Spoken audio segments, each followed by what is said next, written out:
సంక్షేమం అంటే ఏంటి? వాడికి ఉపయోగపడేది ఇస్తే సంక్షేమం.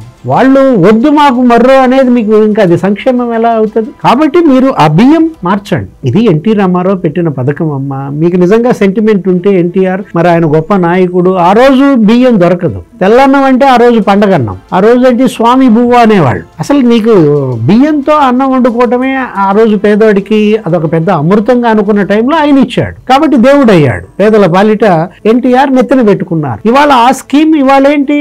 ప్రతి పేదోడు ఇవాళ కొద్ది గొప్ప సంపాదించుకుంటున్నాడు. ఇవాళ ప్రతి ఒక్కళ్ళు కష్టం పడుతున్నారు, కష్టపడి కుటుంబాన్ని నెట్టుకొస్తున్నారు, మంచి బియ్యం కావాలని వెళ్ళి కొనుక్కుంటున్నారు. ఇప్పుడు ఈ బియ్యం మీరు ఎంత కిలో మీరు ఇస్తున్నారు? 43 రూపాయలు పెడుతున్నారు. అదే వాడు తినే బియ్యం ఎంత అమ్ముతోంది బయట షాపుల్లో? 53. ఎంత తేడా? 10 రూపాయలు. కిలోకి 10 రూపాయలు ఎక్కువ ప్రభుత్వం పెట్టుకుంటే తప్పే ఉంది?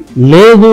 ఆ సన్న బియ్యమే 10 రూపాయలకి అమ్మ వాళ్ళకి. ఇప్పుడు 53 రూపాయలు, 56 రూపాయలు, 60 రూపాయలు బియ్యం ఉంది సోనా మసూరి రకరకాల వెరైటీస్ లో. అది 10 రూపాయలకి అమ్ము. నీకు మాఫియా ఉంటుందా? ఆ బియ్యం వాళ్ళు మళ్ళీ వాడికి ఇస్తారా వెనక తిరిగి? ఆ బియ్యం అంటుకుంటే మెడ పట్టుకుంటారు.